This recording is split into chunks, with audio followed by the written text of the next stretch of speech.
नमस्कार, देवभूमि के दंगल में आप सभी का स्वागत है। मैं हूं आपके साथ गरिमा वाजपेयी। आज बात करेंगे आबादी तक जंगल की आग, वन संपदा खाक की।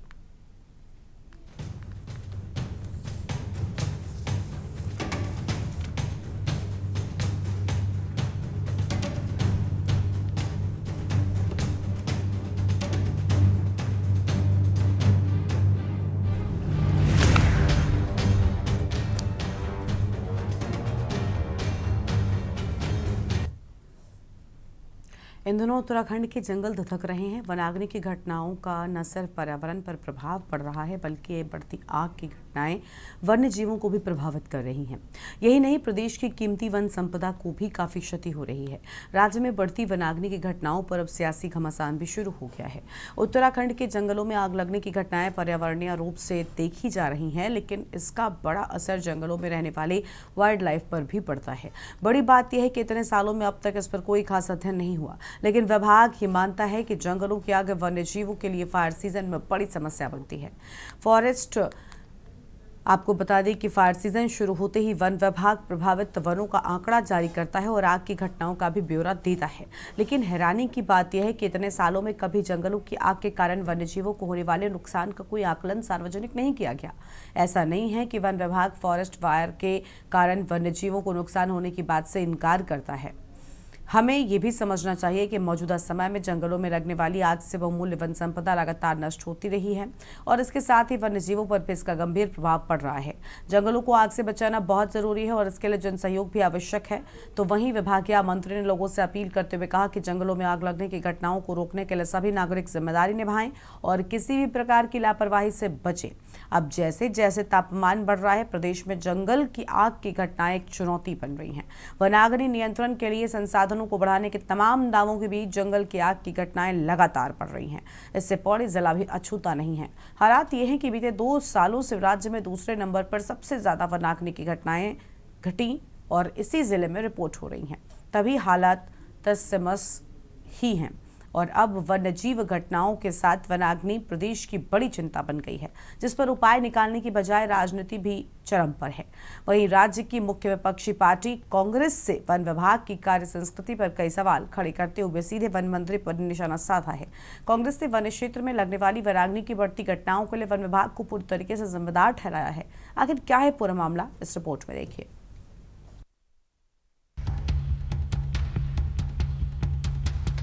उत्तराखंड राज्य हमेशा से अपने प्राकृतिक सौंदर्य के लिए प्रसिद्ध रहा है। चारों ओर से घिरे पहाड़, वनों के बीच बसे राज्य उत्तराखंड में बसने वाले लोगों को समय समय पर अनेक दैवीय भौगोलिक परिस्थितियों का भी सामना करना पड़ता है। वहीं बात करें वर्तमान समय की, तो इन दिनों प्रदेश में सबसे बड़ी परेशानी लगातार वनाग्नि और वन्य जीवों के हमले की बनती हुई नजर आ रही है, जिस पर मुख्यमंत्री धामी ने चिंता जताते हुए वन महकमे के अधिकारियों के साथ समीक्षा बैठक की। हालांकि उसका भी कोई अभी तक ठोस परिणाम धरातल पर निकल कर नहीं आया और आग और भयानक हो चली है। उत्तराखंड के वन क्षेत्रों में होने वाले अग्निकांड साल दर साल बढ़ते जा रहे हैं। मौजूदा समय में वन क्षेत्र में होने वाले अग्निकांड 15 फरवरी से लेकर 30 जून तक होता है। वन विभाग का अनुमान था कि इस साल कम वर्षा और पहाड़ों पर कम बर्फबारी होने के कारण आग की घटनाओं में इजाफा होगा। वन विभाग के मुताबिक उत्तराखंड के जनपद चमोली, रुद्रप्रयाग, पौड़ी गढ़वाल और पिथौरागढ़ मुख्य रूप से अग्निकांड की चपेट में ज्यादा आए हैं। प्रदेश में अब तक 296 वन क्षेत्र में अग्नि की घटनाएं हुई हैं, जिनमें से 243 ने वन क्षेत्र को प्रभावित करने का काम किया है। वन विभाग इन आग की घटनाओं पर काबू पाने के लिए प्रदेश के 21 विभागों में आपसी समन्वय स्थापित कर रहा है। वनाग्नि से नुकसान के बीच प्रदेश में राजनीति और आरोप प्रत्यारोप की आग भी लगती नजर आ रही है। अभी अपने फायर सीजन का सबसे सेंसिटिव समय पे है, क्योंकि पिछले 2-3 दिन से काफ़ी मात्रा में हमारा टेम्परेचर बढ़ गया है। पूरी स्टेट में फॉरेस्ट डिपार्टमेंट हाई अलर्ट पर है। कहाँ पर कोई भी सूचना मिलते ही इमीडिएटली सूचना के आदान प्रदान के ऊपर इसको मोबिलाइज किया जाए कि फॉरेस्ट फायर को तत्काल कंट्रोल कर लिया जाए। वन क्षेत्र में वनाग्नि घटनाएं होना एक एनुअल फीचर भी है और एक तरह का आपदा भी है। हमारी फॉरेस्ट फायर सीजन 15 फरवरी से जो शुरू होता है, 15 फरवरी से लेकर 30 जून तक या मानसून आने तक जो भी स्थिति है, अगर हम पिछले 5 साल के आंकड़ों की ऊपर नज़र डालें तो ये पाया जाता है कि हर अल्टरनेट ईयर में वनाग्नि घटनाएं ज़्यादा होती हैं। देखिए, सरकार के दावों की पोल तो स्वयं सरकार के मंत्री खोल रहे हैं। ये वनाग्नि इस प्रदेश के लिए कोई नई नहीं है। हर वर्ष ये एक परंपरा से चली आ रही है कि जब भी गर्मियां शुरू होती हैं तो वहाँ के जंगल जो है धधक उठते हैं। और पिछले वर्ष भी आपने देखा होगा कि जिस तरीके से वनाग्नि ने विकराल रूप धारण करा, लोग हताहत भी हुए। और जब जांच हुई तो पता चला कि जो पैसा वनों के सुरक्षा के उपकरणों को खरीदने के लिए लगाना चाहिए, अग्नि से जिस तरीके से उत्तराखंड के जंगल धू धू करके जल रहे हैं, ये पिछले वर्षों की पुनरावृत्ति हो रही है। पिछले वर्षों की वनाग्नि की घटनाओं से वन विभाग ने और सरकार ने कोई सबक नहीं सीखा, कोई तैयारी जो है वनाग्नि को रोकने के लिए नहीं की गई।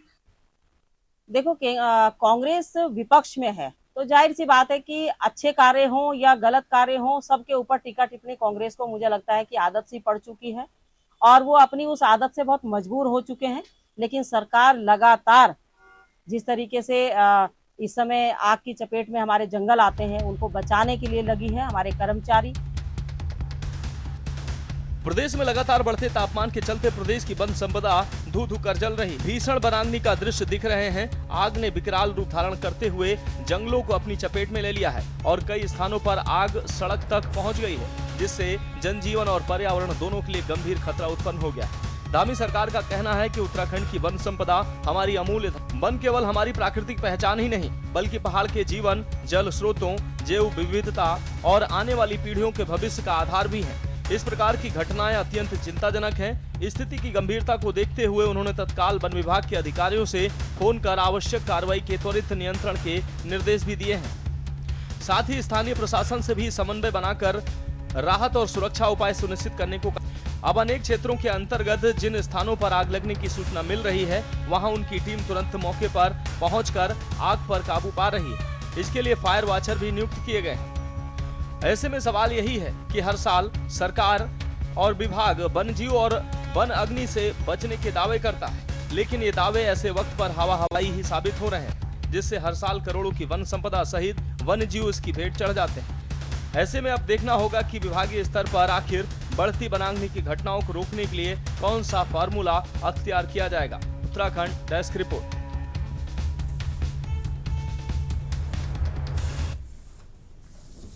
और इसी मुद्दे पर आज विस्तार से करेंगे चर्चा। खास मेहमानों के पैनल हमारे साथ में जुड़ चुका है। दिव्यानी की मीडिया प्रभारी महिला मोर्चा भारतीय जनता पार्टी की ओर से हैं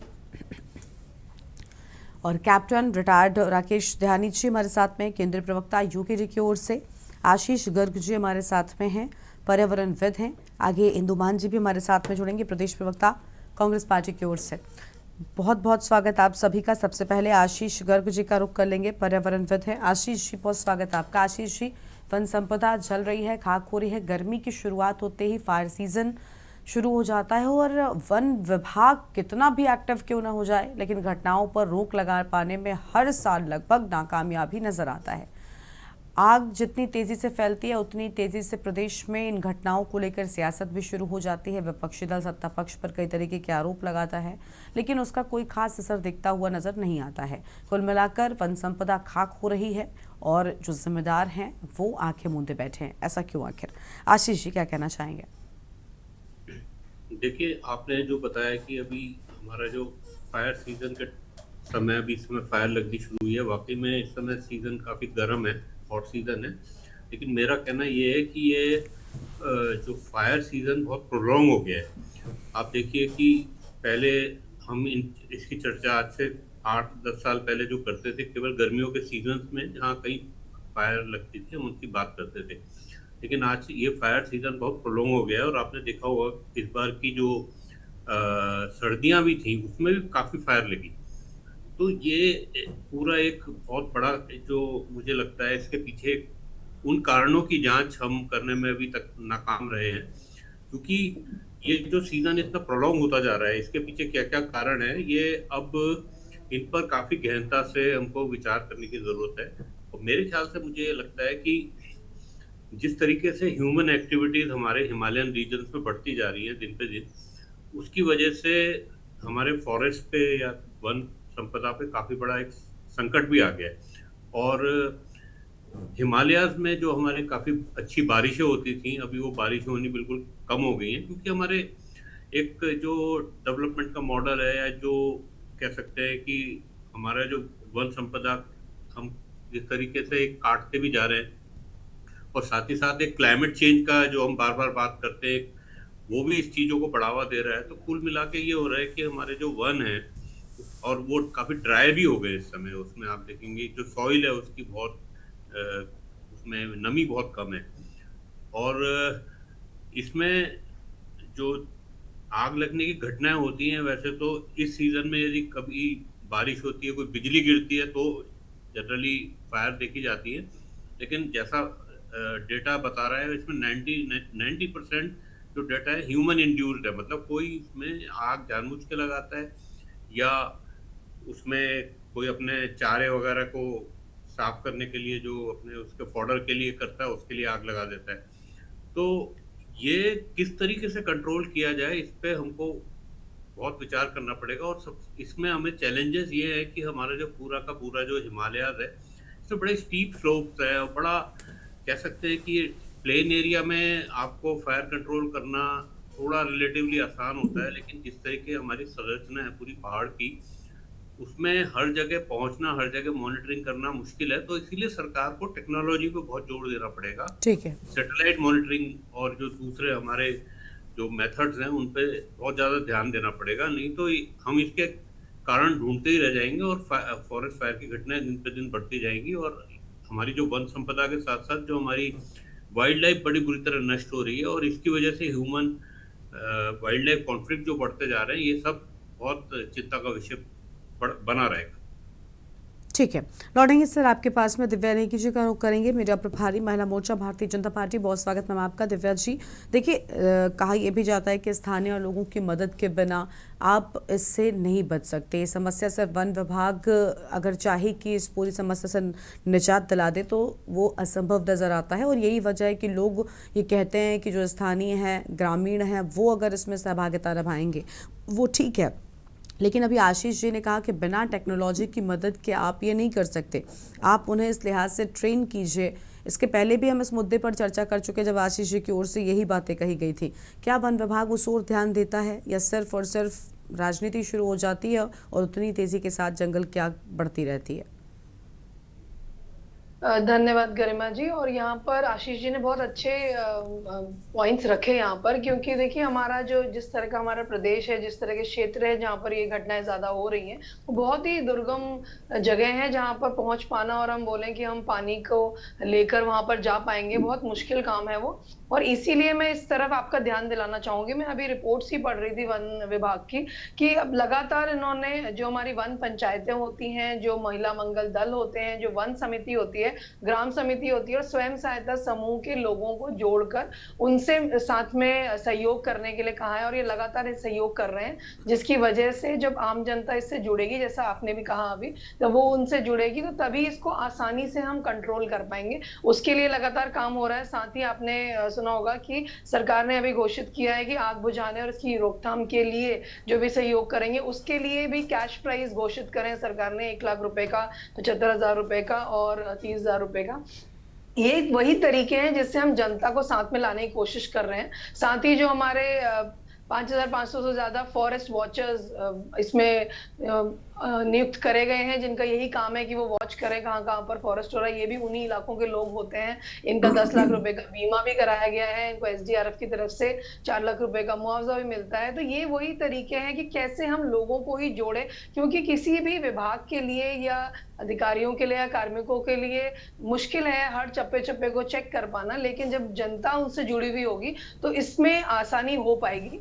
और दूसरी बात, जैसे आशीष जी ने भी ध्यान दिलाया कि देखिए ग्लोबल वार्मिंग बढ़ रही है, हर जगह ये परेशानी आ रही है, लगातार टेम्परेचर्स बढ़ रहे हैं। हमारे प्रदेश में तो अभी भी बहुत सबसे ज्यादा वन संपदा हमारे ही प्रदेश में है, फिर भी हम देख रहे हैं कि टेम्परेचर्स किस तरह से बढ़ रहे हैं। और टेम्परेचर्स बढ़ते हैं तो वहां पर सूखे पत्ते और पेरोल, जो कि एक बहुत बड़ा कारण है आग लगने का, वो सब पाया जाता है। और अभी रिपोर्ट्स में भी यही सामने आया है कि मैन मेड रीजन ज्यादा है इसके। तो मैन मेड में आपने देखा होगा कि पिछली बार भी मैंने चर्चा में बताया था कि हाईटेक ड्रोन्स का इस्तेमाल कर रही है सरकार, जिससे कि हम वॉच रख पाए। अभी 20 तारीख को खोली रेंज में एक व्यक्ति को ऑब्जर्व किया गया, क्योंकि ड्रोन लगातार निगरानी कर रहा है, रेकी कर रहा है उस एरिया की, तो उसने पकड़ा एक इंसान को और अभी उसकी गिरफ्तारी भी हुई है। तो इस तरह से लगातार नजर रखने की कोशिश सरकार की तरफ से हो रही है, क्योंकि यही हाईटेक तरीके हैं जिससे हम ऐसे शरारती तत्वों को पकड़ सकते हैं जो इस तरह के घटिया काम करने के, अपने फायदे के लिए इस तरह से करने की कोशिश कर रहे हैं। तो उस पर लगातार काम हो रहा है। अभी आपने सुना होगा माननीय मुख्यमंत्री जी ने ऐलान किया है कि 1000 नए फॉरेस्ट गार्ड्स की भी भर्ती की जाएगी। ये भी उसी दिशा में एक कदम है। और साथ ही मैं आपका ध्यान दिलाना चाहूंगी, हमारी जो फॉरेस्ट डिपार्टमेंट की रिपोर्ट आई है, इसको मैं पढ़ रही थी, इसमें रिस्पॉन्स टाइम आप देखिए कि रिस्पॉन्स टाइम को कम करने के लिए लगातार विभाग काम कर रहा है और 28% केसेस में, 146 केसेस में 1 घंटे के अंदर अंदर रिस्पॉन्स दिया गया उसको, ताकि कंट्रोल कर सके, और 25% केसेस में 3 घंटे से कम समय में, और कुछ 47% केसेस में ऐसा हुआ जब ज्यादा दिक्कत आई दुर्गम जगहों पे, जहां पर 3 घंटे से ज्यादा समय लगा।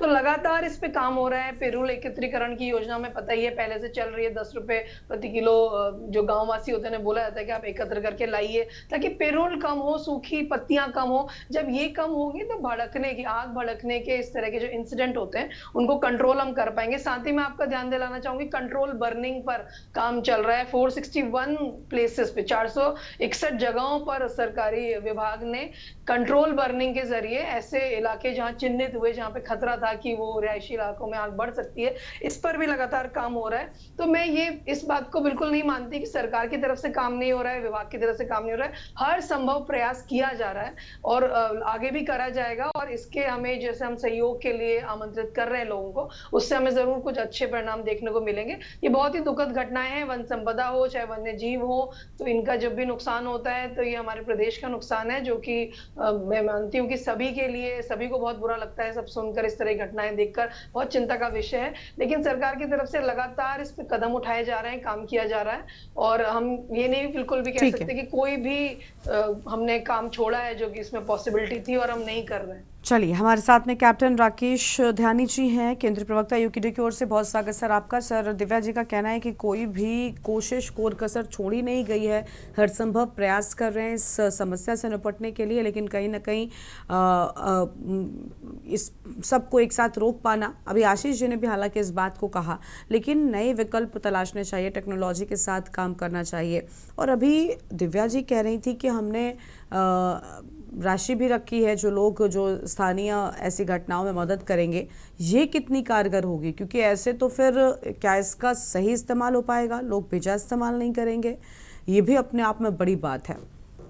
राकेश जी। गरिमा जी, जिस तरह से बता रहे हैं कि प्रोत्साहन राशि मतलब इन्होंने रखी हुई है, उस राशि को लेने की प्रक्रिया क्या होगी? अब गांव में आग लग रही, मैं गया, मैंने वो आग बुझा दी, तो मैं उसका या तो वीडियो अपलोड करूं, तो मैं सरकार से कैसे उसको क्लेम करूंगा? तो ये सब बोलने वाली बातें, ये सब होने वाला नहीं है।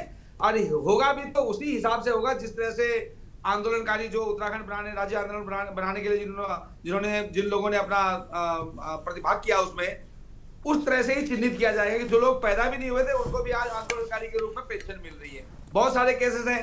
आर्मी वाला अपनी बीवी के साथ में लद्दाख में बैठा हुआ था और उसकी वाइफ जो है यहाँ जो आज पेंशन ले रही है। तो ऐसे ये प्रोत्साहन राशि वगैरह ये सब बोलने वाली बातें हैं। आप अपने डिपार्टमेंट को मजबूत कीजिए, फॉरेस्ट डिपार्टमेंट को मजबूत कीजिए। फॉरेस्ट डिपार्टमेंट में आज तक पूर्व में भी देखा होगा आपने कि जो बजट अलॉट होता है, उस बजट का कैसे दुरुपयोग हो रहा है।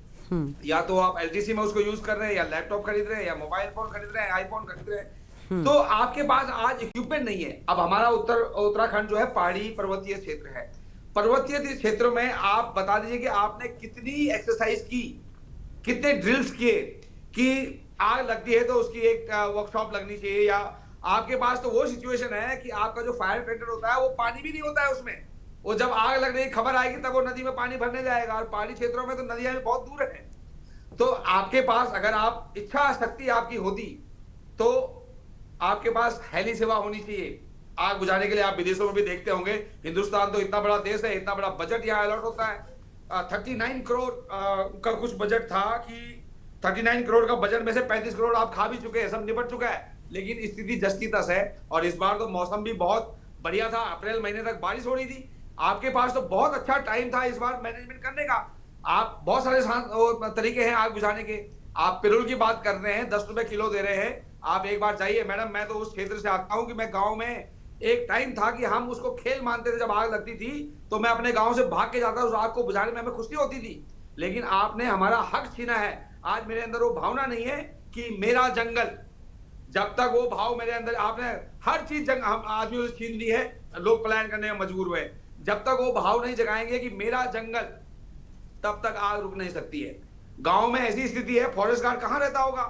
अगर आप हर गांव में एक आदमी नौकरी दीजिए ना, फॉरेस्ट का जो आप रख रहे हैं कि आपने 500 कर्मचारी रख रहे हैं या फॉरेस्ट डिपार्टमेंट को बढ़ा रहे हैं, आप हर गांव से एक एक आदमी को नॉमिनेट कीजिए। मैं बोलता हूं कहीं आग नहीं लगेगी, इतना बड़ा मुश्किल काम नहीं होता है। फिर आपके पास संसाधन है, आप आग बुझाने के बहुत तरीके हैं कि जो रास्ता होते हैं उनको आप अलग कर दीजिए तो आग एक जगह से दूसरी जगह कवर नहीं होती, वही लिमिट हो जाती है। कहीं कहीं जगह में ऐसी होती नाली होती है तो वहां पहले ही आप आग लगा दो। जहां पे नियंत्रण में आग लग सकती है वहां पे पहले आग लगा के बुझा दी जाती है ताकि आग फैलती नहीं है। फिर उसके बाद अगर कभी अब रास्तों में देखिए, अब आपने ड्रोन की बात की कि ड्रोन से हमने एक आदमी पकड़ा, उसके ऊपर हम एक्शन ले रहे हैं। मैडम, पर्वतीय क्षेत्र में हजारों गाड़ियां टूरिस्टों की जा रही हैं, सब गाड़ी में बीड़ी सिगरेट पीते हैं, किसी ने एक माचिस की तिल्ली फेंक दी, किसी ने एक माचिस की तिल्ली फेंक दी, उसको कैसे ट्रैक करेंगे आप, कैसे पकड़ेंगे? तो ये सब बोलने वाली बात है कि हमने ड्रोन लगा रखे। आप इन चीजों पे निगरानी कम रख के इन चीजों पे ध्यान दीजिए, कहां आग लग रही है, उनको कैसे बुझाया जाए, क्या उनके लिए हम उपकरण ला सकते हैं, कैसे हम मैनेजमेंट कर सकते हैं। उन चीजों पे आज 10 साल तो आपको होने वाले हैं, अभी भी हम ये करेंगे, किया कुछ नहीं है लेकिन करेंगे। ये आपका वक्तव्य जो है बड़ा हास्यास्पद है कि 10 साल तो आपको दे दिए हमने, किया क्यों नहीं?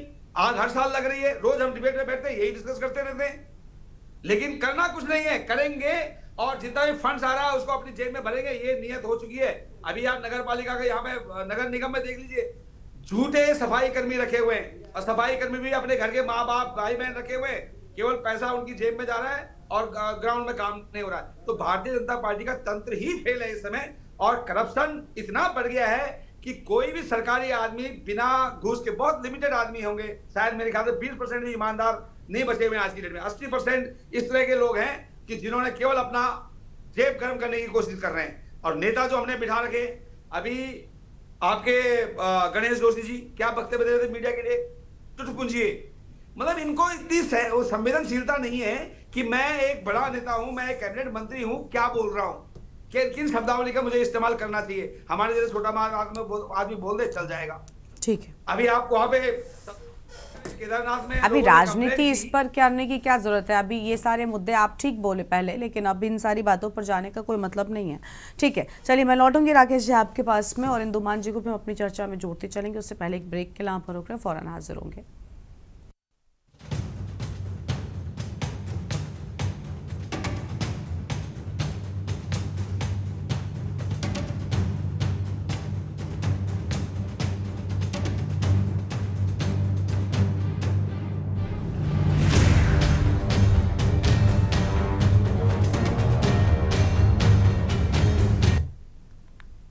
ब्रेक के बाद देवभूमि के दंगल में आप सभी का स्वागत है। हम चर्चा कर रहे हैं वनाग्नि को लेकर। खास मेहमान हमारे साथ में लगातार बने हुए हैं।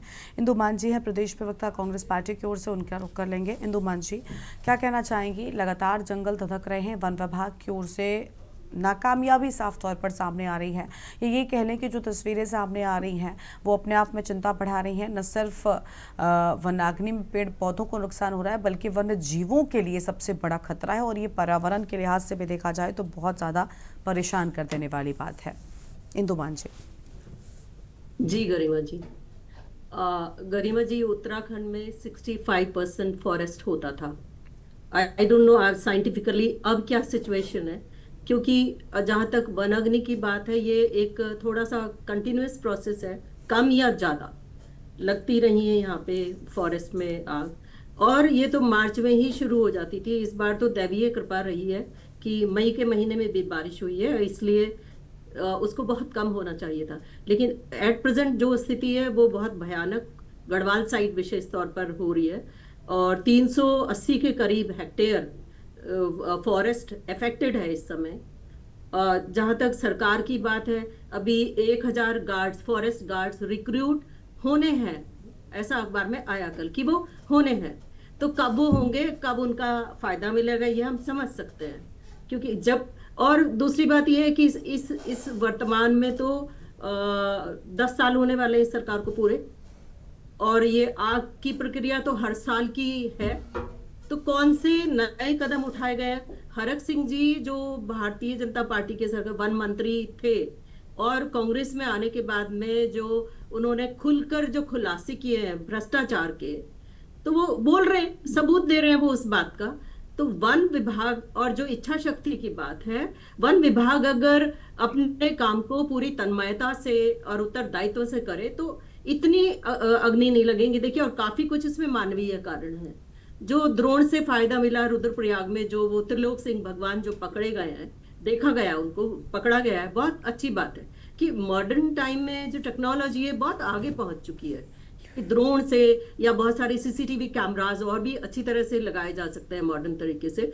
या आजकल देखिए गाड़ियों में कोई स्मोकिंग नहीं करता है, कोई भी अपनी कारों में, और उसमें बहुत कम लोग होते हैं, मतलब परसेंटेज, वेरी लिटिल परसेंटेज जो चलते फिरते ट्रैवलिंग में स्मोक कर रहे हैं और उसके फेंकने से आग लगी।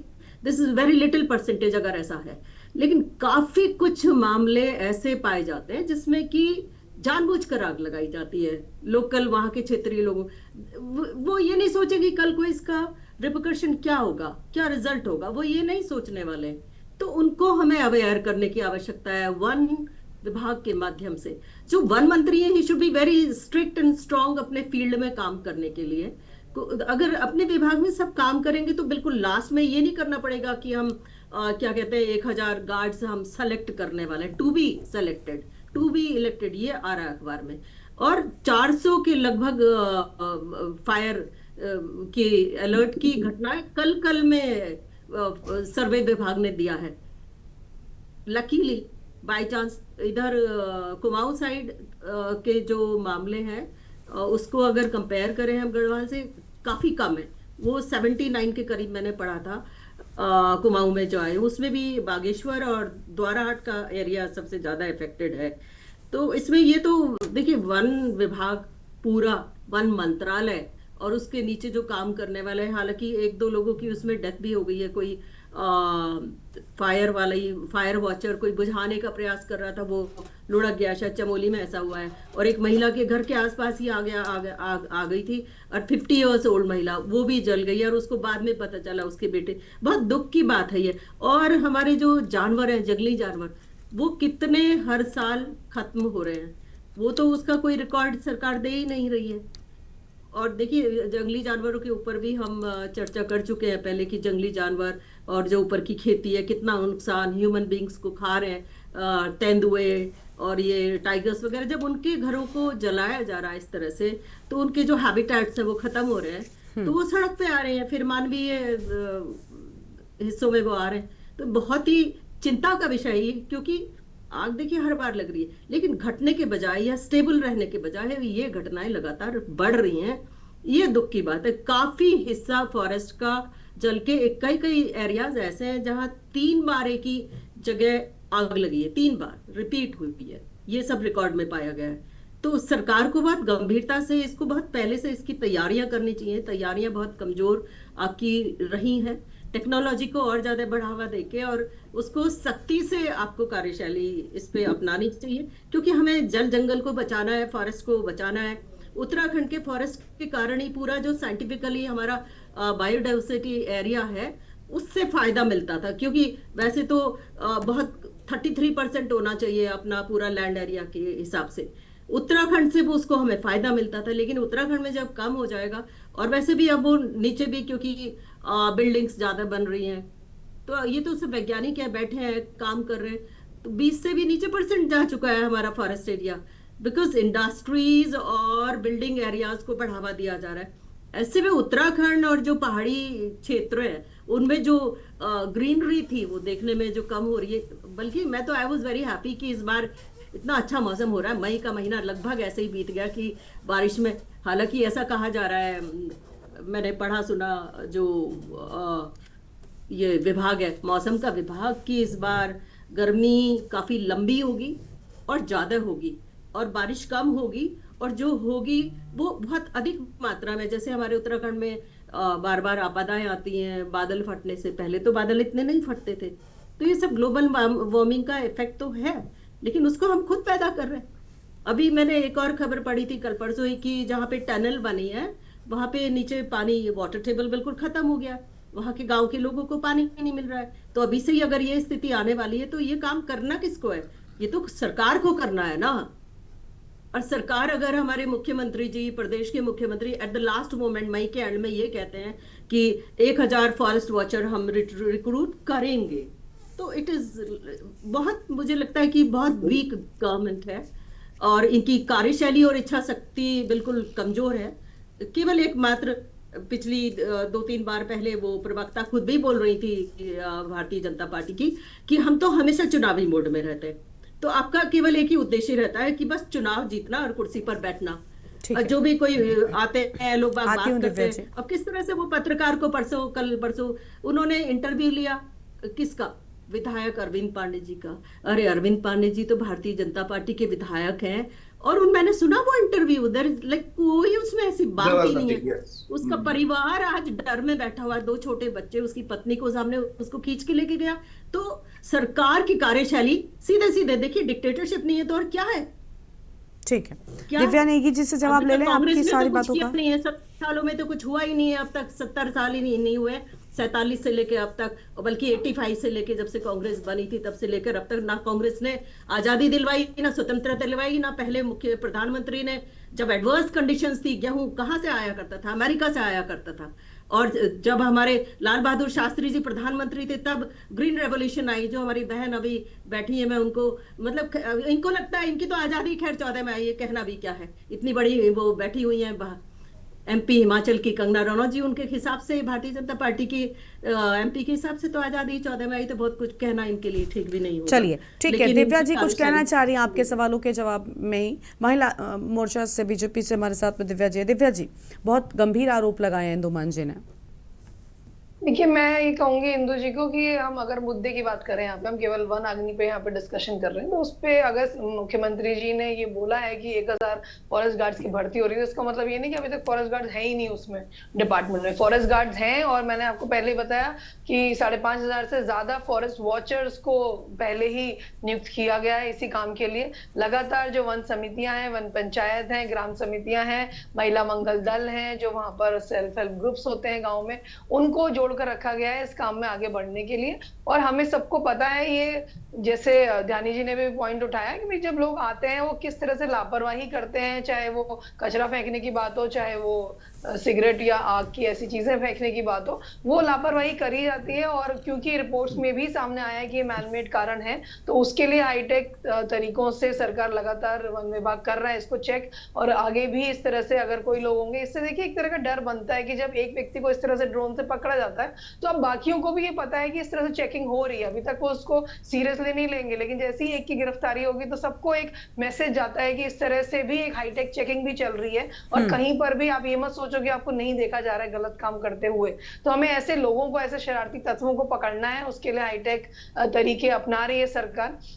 जो भी दुर्गम परिस्थितियों के अनुसार जो भी काम करा जा सकता है वो सब किया जा रहा है। तो बहुत सारे लोग ऑलरेडी लगे हुए हैं इस पूरे काम में। और क्योंकि इस बार जैसे कि आशीष जी ने भी बताया और रिपोर्ट्स में भी क्लियर आया है कि इस बार बारिश कम हुई है, स्नोफॉल कम हुआ है, तो उसका प्रभाव जरूर पड़ता है, क्योंकि नमी कम होती है जंगलों में, मिट्टी पूरी सूख जाती है। हम यहाँ देहरादून में बैठ के देख रहे हैं कि क्या हाल हो रहा है पेड़ पौधों के, जमीन के, हमारी खुद हालत खराब है। तो ये जो ग्लोबल वार्मिंग का इफेक्ट है वो तो सब पे आ ही रहा है। और जब बारिश कम होगी, स्नोफॉल कम होगा, तो जंगलों में जाहिर सी बात है नमी कम होगी। क्या सर बारिश से वनाग्नि की घटनाओं का ताल्लुकात है? अगर बारिश के भरोसे बैठेंगे तो ये तो वही बात हो गई कि राम भरोसे बैठे हैं आप। बारिश के भरोसे ये नहीं कि बारिश आएगी तो वनाग्नि बुझेगी, वो तो एक अलग मैटर है। लेकिन जब बारिश, और जितनी एक्सपेक्टेड बारिश और स्नोफॉल थी जो नहीं हुई इस बार, अगर वो होती है तो जो जंगल होते हैं उनमें काफी, क्योंकि वो तो सोखते हैं पूरा पानी, तो वहां पूरा सूखा हुआ होता है, नमी का ज्यादा होती है, तो ऐसी घटनाओं की चांसेस कम होते हैं। तो सूखी पत्तियां इस बार इतनी ज्यादा हैं, पेरुल की जो बात आ रही है। और एक और पॉइंट जो अभी ध्यानी जी ने भी उठाया था, वही मैं बता रही थी कि 461 जगह पर ड्रिल्स करे गए हैं और इस तरह से तैयारी करी गई है कि जो जहां पर भी इस तरह की घटनाएं हो सकती है वहां पर पहले से ही काम किया गया। तो ये डेटा मैंने पहले भी बताया था आपको। मैडम, अभी चक्राता में हुआ था कि आपका जो फायर टेंडर था उसका पानी खत्म हो गया, उसके बाद उसको दोबारा पानी लेने के लिए उसके बाद है नहीं, क्योंकि नदी में जाना था। ये तो कम से कम एक आध घटनाओं से आप होना चाहिए ना, कुछ जनरलाइज मत करिए कि भाई ये जो भी तैयारी करेगा तो वो पानी अब फायर ब्रिगेड की एक गाड़ी खड़ी रखोगे आप एक स्टेशन पे तो ऐसे ही होगा। ठीक है, चलिए कंप्लीट करने दीजिए उनको। हाँ, जल्दी से कंप्लीट कीजिए दिव्या जी। तो मैं बस ये कहना चाहूंगी कि लगातार सरकार और विभाग जुटे हुए हैं और जो हमारे स्थानीय लोग हैं उनकी भी पूरी मदद ली जा रही है, उनको जोड़ा जा रहा है इस पूरे कार्यक्रम से, और हम पूरी आशा करते हैं कि इसको कंट्रोल किया जाएगा और जल्दी जैसे मॉनसून आता है तो फिर हमें इस तरह की परेशानियों से मुक्ति मिलेगी। बहुत दुखद घटनाएं हैं, देखकर सभी चिंता करते हैं, सरकार हो चाहे विभाग हो, सभी को इसकी चिंता होती है, लेकिन ये मानना कि सरकार नहीं कर रही है, मैंने आपको इतने सारे अभी बताए जो कदम उठाए गए हैं, और अभी से नहीं पहले से तैयारी थी, तभी तो 5,500 फायर वॉचर्स नियुक्त किए गए। तो इतनी तैयारी पहले से सरकार करके चल रही है, लेकिन देखिए हमें सामने आ रहा है कि मैनमेड कारण है, शरारती तत्व हैं, तो ऐसे लोगों की निगरानी भी अब ड्रोन और तरीकों से स्थानीय लोगों की मदद से की जाएगी, तो जरूर इसमें कमी देखने को मिलेगी। ठीक है, राकेश जी क्या कहना चाहेंगे आप? आपको लग रहा है कि जो कारण अभी या जो नए तरीके दिव्या जी बता रही हैं इनसे कमी आएगी? क्योंकि हर साल की घटनाएं है, अभी तस्वीरें हम दर्शकों को दिखा रहे थे, बहुत बड़ा क्षेत्रफल है जो पूरी तरीके से, जब इसमें क्योंकि कहावत कही गई है जंगल की आग की तरह कोई भी चीज़ फैलती है, अब आप सोचिए कि तुलना कहाँ से की गई है, और इतनी तेज़ी से बड़ा नुकसान होना हर बार हर साल, खास तौर पर फायर सीजन में, नहीं लगता कि कुछ टेक्नोलॉजी जिसका जिक्र अभी आशीष जी कर रहे थे, कुछ नया इजाद करना चाहिए ताकि इससे राहत जल्दी मिल सके और इसका बचाव जल्दी किया जा सके? जी गरिमा जी, दिव्या जी बहुत पढ़ी लिखी है, एक मतलब बहुत अच्छे इंस्टीट्यूट में पढ़ा के आई है, बहुत इनका ज्ञान, अच्छा ज्ञान है, लेकिन मजबूरी हो गई कि भारतीय जनता पार्टी की लाइन में इनको बात करना पड़ता है, झूठ बोलना पड़ रहा है यहाँ पर। ये बोल रहे थे कि हम 500 जो है कुछ लड़कों को वहां पे रखने वाले हैं, लोगों को कि जो आग की वो बताएंगे। आज आप धरातल की सच्चाई डालेंगे, वन मंत्री के घर में कितने पीआरडी के जवान और कितने आउटसोर्सिंग स्टाफ है। कोई भी सरकारी कर्मचारी, छोटा मोटा एक एडमिनिस्ट्रेटिव ऑफिसर होगा, उसके घर में भी आपको 3 से 4, एक कुत्ता घुमाने वाला, एक जो है सब्जी लाने वाला, एक दूध लाने वाला आदमी वहां मिलेगा। तो जब 4-4, 5-5 आदमी एक छोटे से अधिकारी के घर में काम करेंगे तो आग बुझाएगा कौन? सबसे बड़ी बात तो यहाँ परेशानी ये आ रही है, पहाड़ी क्षेत्रों के लिए फॉरेस्ट वॉचर्स अलग हैं। मैं वही, आप उनको भी रखोगे, फॉरेस्ट वॉचर्स को भी आप रखोगे, आपके पैसे जिसको दोगे आप उसको बोले ऐसे तो काम करेगा। ये ऐसे assumption लेके नहीं चल रहा है मैडम, ये सच है। आज जाइए ना आप किसी भी ऑफिसर के घर में जाइए, ठीक है, एक एक करके बोलिए। मैं ये नहीं बोलूंगा ओनली फॉरेस्ट डिपार्टमेंट, हर सरकारी डिपार्टमेंट जहाँ पे आउटसोर्सिंग एम्प्लॉइज रखे हुए हैं, उनकी कंडीशन यही है कि वहां पे उनका दुरुपयोग, जिस काम के लिए उनको रिक्रूट किया जाता है, उनको वो काम न देके दूसरे काम उनसे ले। धरातल की सच्चाई है उत्तराखंड। ठीक है, यानी विभागीय लापरवाही है जी, विभागीय लापरवाही। हाँ, तो विभाग किसका है? विभाग किसके अंदर में आते हैं? मुख्यमंत्री जी है, आपकी सरकार है, विभाग किसके? आपके हैं। तो क्या देख रहे हैं आप? जब आप खुद एक्सेप्ट कर रहे हैं कि विभागीय लापरवाही है तो आपका क्या, सस्पेंड करो उनको। वो मंत्री क्या कर रहा है उस विभाग का? लेकिन मंत्री भी ऐसे ही बैठे क्योंकि उसने खुद को 10 आदमी रखने हैं अपने घर में, तो दूसरे कैसे बोलेगा? दूसरी बात, चलो पॉइंट पे आते हैं। अभी हमारे आशीष जी यहाँ पे है, बहुत अच्छी बात इन्होंने बताई है। सर मैं आपके माध्यम से भी, क्योंकि आप पर्यावरणविद हैं, तो आपकी बात शायद प्रशासन अच्छे से सुनेगा। हमारे पास 2 इको फोर्स है यहाँ पे, एक गढ़वाल क्षेत्र में है, जो गढ़वाल राइफल यहाँ पे देहरादून में उसकी यूनिट है, एक रानीखेत में है शायद।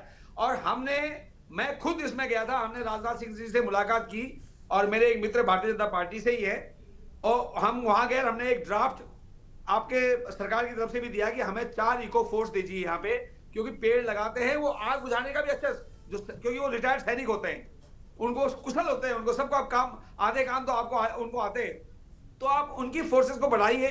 इको फोर्स 2 की जगह पे 4 रखिए, अपने आप आगे जंगल में भी काबू हो जाएगा और आपकी ग्रीनरी भी वापस आनी शुरू हो जाएगी। लेकिन वो काम आप करेंगे नहीं, आपको तो केवल अपने व्यवसायों को और अपने बिजनेसमैन को पहाड़ों जंगलों के अंदर, मेरे गांव में सड़क आज नहीं जा पा रही क्योंकि 2 पेड़ काटने थे, लेकिन किसी का रिजॉर्ट अगर जंगल के अंदर बन रहा है तो पूरे 1000 पेड़ कट जाते, पता ही नहीं चला है। आपको मैं उदाहरण दूं, कोडियाला में जो है प्रेमचंद अग्रवाल, जो ऋषिकेश के विधायक हैं, मेरे पास 2009 का नक्शा सैटेलाइट मैप है, उस सैटेलाइट मैप में पूरे पेड़ दिखाई दे रहे, और आज वहां पे जहां पे रिजॉर्ट बना है उसके केवल साइड में पेड़ है, जो जहां जितने एरिया में रिजॉर्ट बना है वो पेड़ लापता, कहां गए किसी को पता ही नहीं है। तो बड़ा मतलब बहुत सारे पॉइंट है, अगर डिबेट में ऐसे जाएंगे तो करप्ट गवर्नमेंट अगर कोई है तो भारतीय जनता पार्टी की है। चलिए, इसमें ठीक कोई है। शक नहीं है कि हर करप्शन का इन्होंने जो लेवल था वो खत्म कर चुके हैं। ठीक है, ठीक है। विभागीय लापरवाही का बड़ा मुद्दा आपने उठाया। पर्यावरण विद आशीष जी का एक बार फिर से रुख करेंगे। आशीष जी, इसमें बिल्कुल कोई दो राय नहीं है कि हम हर बार ऐसी खबरें भी सामने आती हैं जब विभागीय लोग जिनको जिम्मेदारी सौंपी जाती है वो आराम फरमाते नजर आते हैं और वनाग्नि जो है वो फैलती हुई दिखाई देती है। आपने पहले अपने जवाब में टेक्नोलॉजी का जिक्र किया था, क्या नए कदम उठाए जा सकते हैं? सरकार को सलाह भी दीजिए, क्योंकि धधकते जंगल पर्यावरण के लिहाज से राजनीति इस पर कुछ भी हो जाए या नुकसान की कोई सीमा नहीं है। और दूसरा ये कि बहुत एक होता है कि सिर्फ दिख रहा है नुकसान, उससे कहीं ज़्यादा हो रहा है पर्यावरण को जो आगे आने वाले सालों में हमें दिखेगा, तो उसलिए चिंता ज़्यादा हो जाती है। जी गरिमा जी, देखिए सबसे पहले ये हमें सबको मानना पड़ेगा राजनीति से ऊपर उठकर कि हम देश की यदि बात करें कि ये जो फॉरेस्ट फायर हिमालयाज में हो रही है ये बहुत ही गंभीर विषय है, क्योंकि केवल ये आग लगने के मामले नहीं है। यदि आप इसको डेप्थ में जाएंगे, हमारा पूरा का पूरा जो इकोलॉजिकल या इकोसिस्टम है इससे बहुत बुरी तरह प्रभावित हो रहा है। और ये मैं आपको एक स्टेटमेंट उनकी जरूर कोट करना चाहूँगा जो कैलिफोर्निया फायर 2016 में हुई थी। उसके प्रेसिडेंट ओबामा ने ये बोला था कि जो health of the land is directly attached with the health of the people. और यदि हम लैंड को कुछ होगा, हमारी कैलिफोर्निया लैंड को कुछ होगा, तो इससे हमारी पूरी जो पॉपुलेशन है वो बुरी तरह प्रभावित होगी। तो यही मैं ये कहना चाहूँगा, यदि हमारे यहाँ पर ये फॉरेस्ट जो है हमारे, यदि ये इसी तरीके से जलते रहे, या जलना एक विषय है, बहुत बड़ा एक कारण है, लेकिन उसके साथ साथ जिस तरीके से हमारे वैसे ही फॉरेस्ट नष्ट हो रहे हैं, या जिस तरीके से हमारे ग्लेशियर्स पीछे जा रहे हैं, और जिस तरीके से हमारा ह्यूमन इंटरवेंशन पूरे हिमालय में बढ़ता जा रहा है, तो ये बहुत बड़ा चिंता का विषय है। तो इससे हमारे पूरे, ना केवल उत्तराखंड, पूरे देश की जो पॉपुलेशन प्रभावित होगी, तो ये बहुत बड़ा मुद्दा है। अब इस पर आते हैं, इसके लिए किया क्या जाए। देखिए, यदि हमको इसको फर्स्ट प्रायोरिटी पर रखते हैं, तो जैसे एयरफोर्स में आपने सुना होगा, जब मान लीजिए कभी कोई अटैक, हाल बहाल तो नहीं हुआ, अटैक होता है, तो जिस तरीके से हमारे एयरफोर्स एकदम अलर्ट मोड में रहती है हमेशा, क्योंकि अटैक किस समय भी हो सकता है। तो सायरन बजते हैं, उसी समय आप देखते हैं पायलट पूरे तेजी से भागते हैं, और एक उनके पास प्लेन होते हैं या चॉपर होते हैं, उसमें जाकर वो जहाँ पर भी खतरा है वहाँ पे पहुँचते हैं। इसी सिमिलर स्टाइल में या उसी पद्धति से हमको अपनी फॉरेस्ट फायर को जो फोर्स है उसको डेवलप करना पड़ेगा। हमें उनको डेडिकेटेड चॉपर देने पड़ेंगे, ऐसे नहीं कि कोई एक चॉपर उनको जब आग लगी तब एलोकेट कर दिया, क्योंकि ये समय ऐसा है, बड़ा भीषण है, ये बढ़ने ही वाली है। अब जैसे हम कह रहे हैं कि 90% यदि कोई मिस्चीवियस उसमें आग लगा देता है, जानबूझ के आग लगा देता है, तो मैं आपको ये बताना चाहूँगा, जैसी अभी हमारी बात हो रही है कि इतनी विषम यहाँ पर जो हमारी ज़मीन है या घाटियाँ हैं या पहाड़ हैं जिन पर चढ़ना ही पॉसिबल नहीं है, तो ये तो होते ही रहेंगी। इनको हम, मैं ये नहीं कह रहा इनको अवेयरनेस से हम रोकें या और हम अलर्टनेस बढ़ाएं, फॉरेस्ट गार्ड बढ़ाएं, जो भी बढ़ाएं, लेकिन मुझे ये लगता है कि हमको जो टेक्नोलॉजी की भी जो बात हो रही है उसमें हमको, जो पिछली बार हमने बात की थी और सर ने भी अभी जो बताया, राकेश सर ने, कि आपको इको फोर्स के जो बढ़ाने, मेरा एक सजेशन मैंने शायद आप ही के प्रोग्राम में दिया था कि जो हमारे अग्निवीर को रिक्रूट किया जा रहा है, तो इस समय हमारे अग्निवीर, मैं ये नहीं कह रहा अभी, देखिए कोई हमारा फॉर्चुनेटली कोई अभी वॉर मोड में नहीं है, ना हमारे कोई इंटरनल डिस्टर्बेंस है, ये बड़ी कैपेबल फोर्स है, इनको हम फॉरेस्ट फायर के लिए ट्रेन कर सकते हैं, क्योंकि ये फॉरेस्ट फायर भी एक वॉर जैसा खतरा है। इस समय हमें वॉर की तरह इस पर काम करना पड़ेगा, हम इनको ले सकते हैं। साथ ही साथ जो ड्रोन की बात हो रही है, लेकिन प्रॉब्लम क्या होता है, मैं डॉक्टर दिव्या के माध्यम से मतलब थोड़ा सा सजेशन ये देना चाहूँगा कि देखिए, मैं एक नागरिक हूँ, लेकिन हमें कोई इसकी इन्फॉर्मेशन नहीं रहती। अब मैं एज ए इन्वायरमेंटलिस्ट, मैं कोई RTI डाल के ये चीज़ें एक्वायर नहीं करना चाहता, क्योंकि RTI को थोड़ा दूसरी दृष्टि से देखा जाता है। मेरा सजेशन ये है, जो फॉरेस्ट डिपार्टमेंट है, उत्तराखंड फॉरेस्ट डिपार्टमेंट, उस पर ये सब इन्फॉर्मेशन होनी चाहिए। जैसे मैं आपको कुछ उदाहरण देता हूँ, क्या इन्फॉर्मेशन होनी चाहिए कि कितनी फायर लाइन्स, अभी तक कितने किलोमीटर फायर लाइन्स हमने क्रिएट की। देखिए, फायर लाइन फॉरेस्ट फायर से लड़ने का बहुत ही अच्छा बिल्कुल माध्यम है, लेकिन जैसे मुझे नहीं मालूम, एटलीस्ट यदि आपके पास डेटा हो तो बहुत अच्छी बात होगी कि हमने कितने किलोमीटर फायर लाइन्स क्रिएट कर दी है, जिससे ये बार बार देखिए उसी जगह हो रही है, जो पिथौरागढ़ है, पौड़ी है, रुद्रप्रयाग है, यही एरिया है। तो हमने कितनी किलोमीटर फायर लाइन्स क्रिएट कर लिए।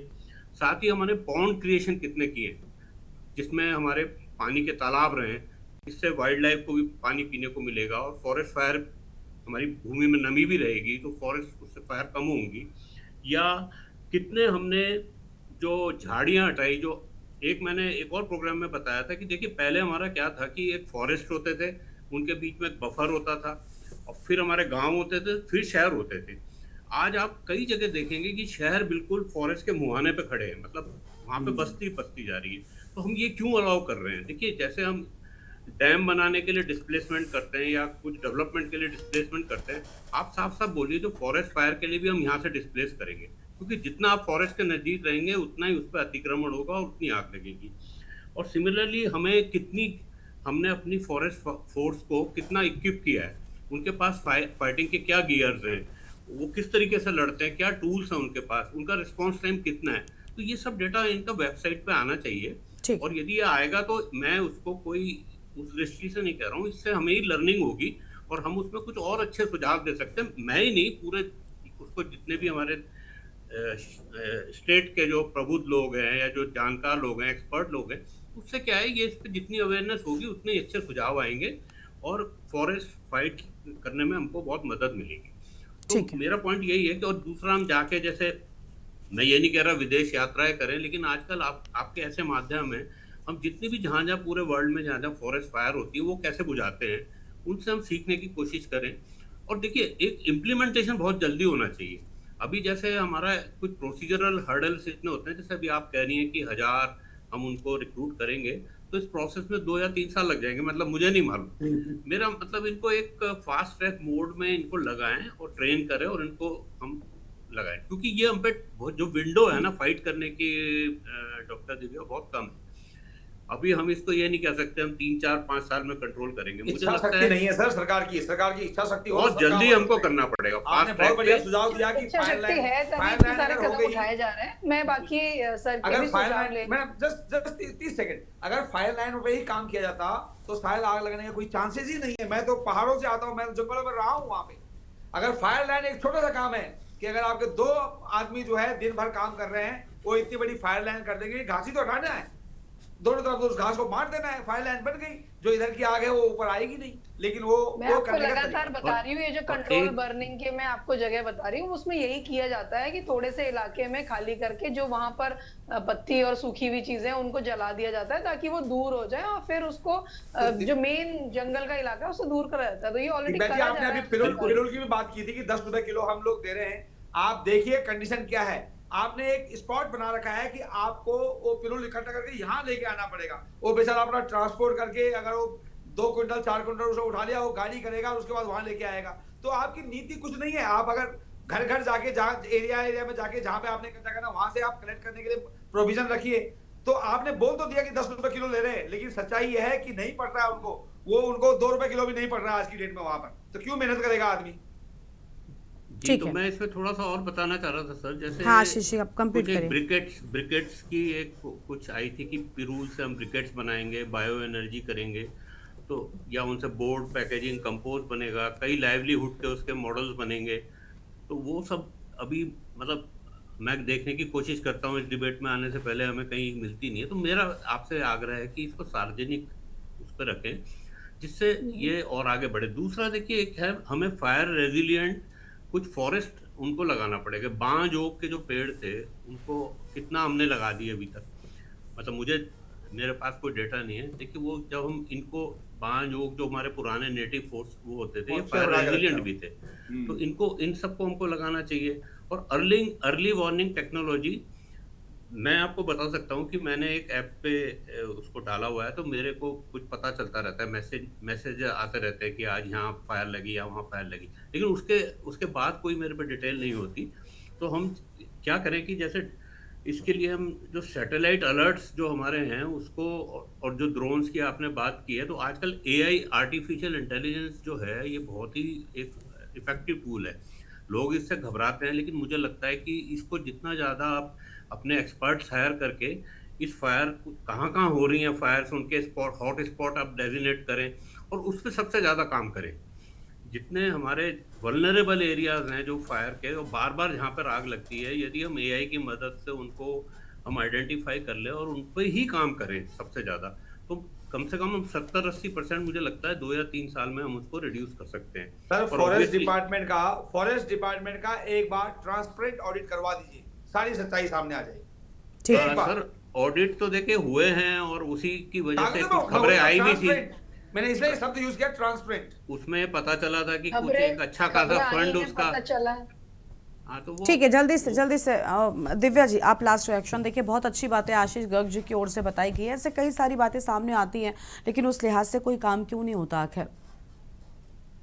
देखिए ऐसा हमें नहीं कहना चाहिए कि काम नहीं होता है। मैंने आपको खुद इतने 8 से 10 पॉइंट्स बताए, इस पर लगातार काम हो रहा है और जो हमारे स्थानीय लोग हैं उनका साथ जोड़ के भी काम हो रहा है। फॉरेस्ट वॉचर्स भी इसमें नियुक्त किए गए हैं, लगातार काम चल रहा है, नई टेक्नोलॉजी का भी यूज किया जा रहा है। देखिए अमेरिका जैसा इतना विकसित देश है, उसमें भी हर साल ये घटनाएं होती हैं वनाग्नि की, तो ये कोई आसान काम नहीं है। जितना वन क्षेत्र होता है वहां पर, अब हम बोले कि वो तो हाईटेक ही तरीके यूज कर रहे हैं, अगर हम बोले कि हम अभी उतने नहीं भी कर पा रहे हैं तो वो तो कर ही रहे होंगे, लेकिन फिर भी वहां ये परेशानी हर साल न्यूज में आप देखते होंगे आती है। तो ये कोई आसान काम नहीं है, लगातार सरकार इस पर काम कर रही है। जो आशीष जी ने पॉइंट्स बताए हैं वो एक्सपर्ट है, तो मैंने सारे नोट करे हैं और बिल्कुल मैं इसको आगे रखूंगी। देखिए हम सब यही चाहते हैं कि मिलजुल कर हम इस समस्या का निदान कर पाएं और जितनी जल्दी हम इसे कंट्रोल कर पाएंगे उतना ही हमारे प्रदेश के लिए अच्छा होगा और उतनी मेरा मानना है कि हम सभी को बहुत खुशी होगी। ठीक है, तो उम्मीद है कि देखिए इन घटनाओं पर रोक लगेगी और जल्द ही कुछ नए कदम भी उठाए जाएंगे। साथ ही वन विभाग पूरी सतर्कता के साथ काम करेगा ताकि ऐसी घटनाओं पर जल्द से जल्द लगाम लगाई जा सके, इनकी संख्या कम की जा सके। बहुत शुक्रिया आप सभी का हमारे साथ जोड़ने के लिए और अहम बातचीत के लिए। तो वनाग्नि की बढ़ती घटनाएं प्रदेश में चिंता का विषय बन गई हैं, लगातार इनमें सियासत भी शुरू हो गई है, लेकिन बड़ी बात यह कि आखिर इन्हें रोकने के लिए क्या बड़े कदम उठाए जा रहे हैं। देवभूमि के दंगल में इतना ही। आप देखते रहिए न्यूज़ इंडिया। नमस्कार। गोल्डी मसाले लाए हैं फ्रेश लॉक टेक्नोलॉजी, जो रखे मसालों को हर समय